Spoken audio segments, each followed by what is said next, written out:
So if you've been a silver stacker long enough, you've definitely heard quite a few different mantras. But some of them, I think, don't get the credit that they really deserve. First, one of the big things with stacking is that it always seems to be about preparing for something that isn't your current situation. In other words, you're buying silver because, it's going to, provide a savings for you later, or you're going to, sell it later at a profit, or you're a collector and, your coins are going to gain value over time. That's all well and good, right? Kind of like the prepping community, because the prepping community, there's a lot of overlap there. It's preparing for something that hasn't happened yet. And I asked myself, what are the real parallels here? Because there are a lot of stackers in the stacking community that also are preppers. And I think it's a certain mentality of kind of, the Boy Scout mentality of be prepared, but on a whole other level.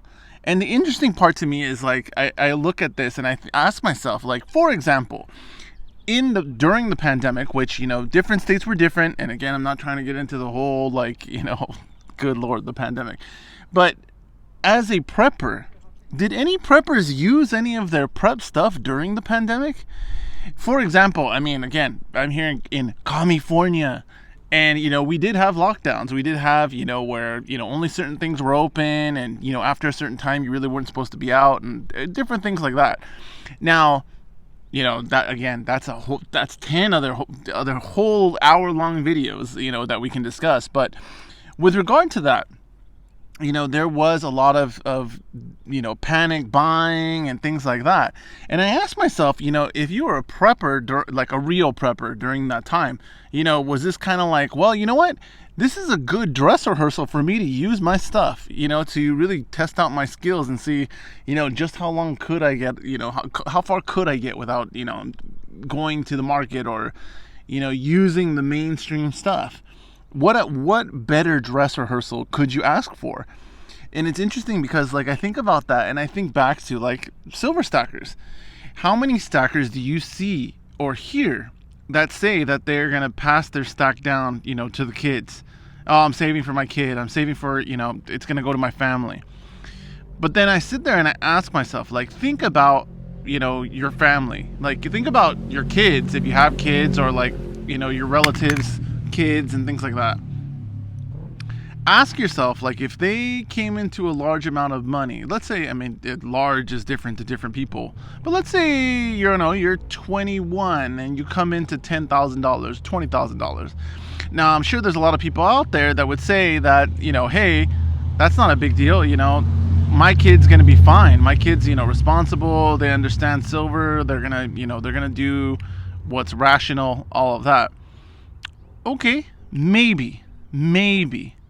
Here's the caveat with that, is that think of this in, like, the context of real life. Like, you could know somebody, even your own kid, and then something changes or somebody comes along and completely turns that kid on their head.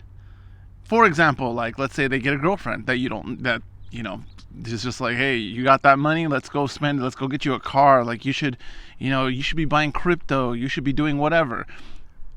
That's a lot of pressure, especially at, different ages. Think of yourself in that, type of situation. Who knows what you would have done if you would have had that same, amount of money handed down to you, without, really having to do anything for it, or really, having to accumulate it. Because I think from a lot of people's standpoint, they look at it as, well, my kid, I've taught them about, silver and gold, and they understand the value. That may be true. But again, ask yourself, like, really, like, do you think that, that knowledge is really going to supersede the fact that that's going to be an easy, point of cash for, whatever it is that they're tempted to do with it? Especially, this is the other hard part, that when someone passes away, that is a traumatic experience, right? Especially if it's like a parent or like a very close relative. That's something that, the best laid plans go out the window. Some people do things from, grief and other things that they wouldn't normally do.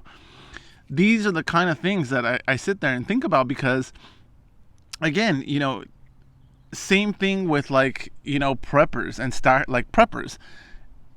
I asked myself, if during the pandemic, preppers actually used any of the stuff that, they've prepped with. Now, I can see it from the other side too. Like, well, oh, it wasn't that big a deal, so I'm not going to waste my prepping stuff on that type of situation. Yeah, okay, I could see that too. But again, like, isn't it good in anything to hone your skills and actually practice them? That way, you could see what works and what doesn't work, what it is you actually really need versus, what you planned on needing. It's really interesting. It's a really interesting concept. These kind of things, when you plan them out, when you say this or that. Now, some of the people who, for example, are going to pass their stock down to the kids or things like that, they really don't care. They're just like, look, I just want to give my kids some money. Perfect. Excellent. As long as you don't have any preconceived notions about what really is going to happen with that money. At the end of the day, if it puts a smile on their face for 20 minutes because they took it to Vegas and hit the craps tables, as long as you're good with that, then that's fine. But if you're thinking that they're going to hold on to it and respect it the way that you did, just like regular money, right? I mean, how many kids do you see that inherit money and blow through it? Different kids are different.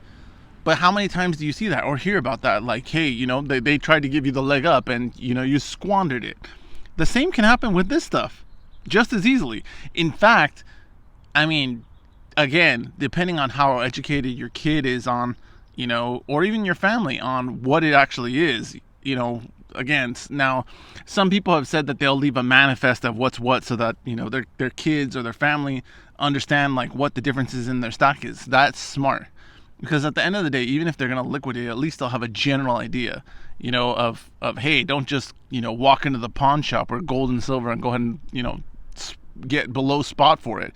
Like, these are worth these certain things and this is the way to treat it. But again, human nature, even the best laid plans go out the window. So I find all of these things interesting. Like I said, I was thinking to myself the other day about like prepping and stacking and like how those kind of tie together. And I was thinking to myself, like, it would be really cool or like really novel if somebody who really, really understood like prepping, like so many different facets of prepping, went and, because I'm sure there's tons and tons of literature out there on prepping, right? I mean, you can, if you really want to find it, you can. But my thing is, like, what if it was more tailored to specific areas? For example, like, hey, if you're in the Pacific Northwest, in a city, these are the things outside city limits that you would want to look for. These are the plants that you would want to look for. This is the places that would have fresh water. This would be the da-da-da. That kind of thing would be super useful, right? And, like, it would appeal to everybody. Literally, like, it could potentially be the kind of thing, included in those survival packs or like, your emergency kit. Like something that's like, hey, if you don't have access to fresh water, this is the place to go where that, you would have access to that kind of thing. Or this is how to get it, given your surroundings or your current environment. Something, with pictures like these particular plants that are common in the area are edible, or you can do this with it, or you can do that with it.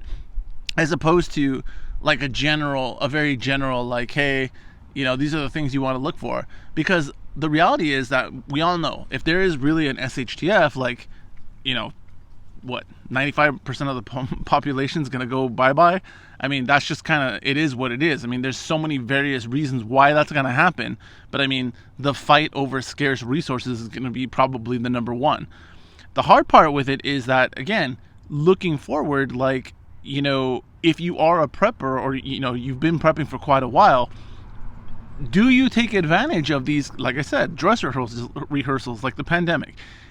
That time period, regardless of, your own personal perceptions, should have given you a preview of how other people think, how they react, the herd mentality, the kind of panic that, that sets in from that kind of thing. How are people going to react, during the first days of an SHTF, where they don't even realize, it is an SHTF?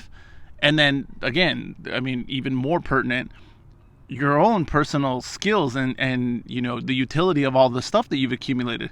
I ask myself, like, the same thing as, like, with a stacker. Like, oh, my kids are going to inherit, my stack or whatever. How does that work for a prepper? Are your kids gonna inherit your buckets of 40-year freeze-dried dog food that you decided you're gonna eat because you got it from My Patriot Supply?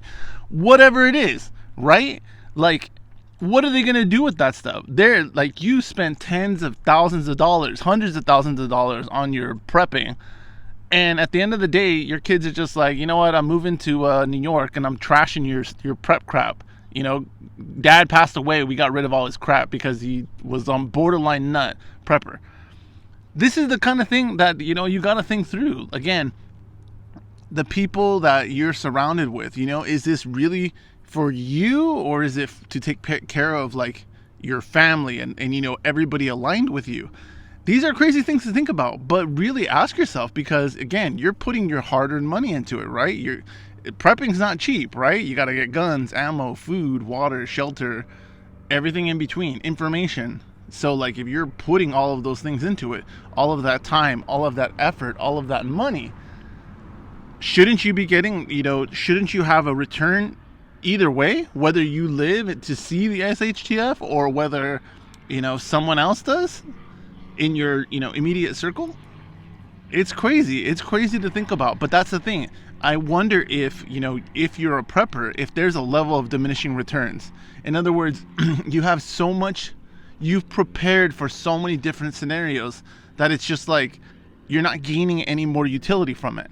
Like, it's crazy. It's crazy to think about. But like I said, like, these are the kind of things I wonder if they go through people's heads when they're doing this kind of stuff. Same thing with stacking. Again, like, people plan out just like with regular money, right? People plan out, this kid's going to get this kid's going to get that, my wife's going to have this to draw on. And then, a few years later, they're just, they've run through it all just because they're sad or they're not prepared or it is what it is, and these are very complex things to have to walk through. But I wonder, do they get the attention that they deserve? I don't know. You let me know.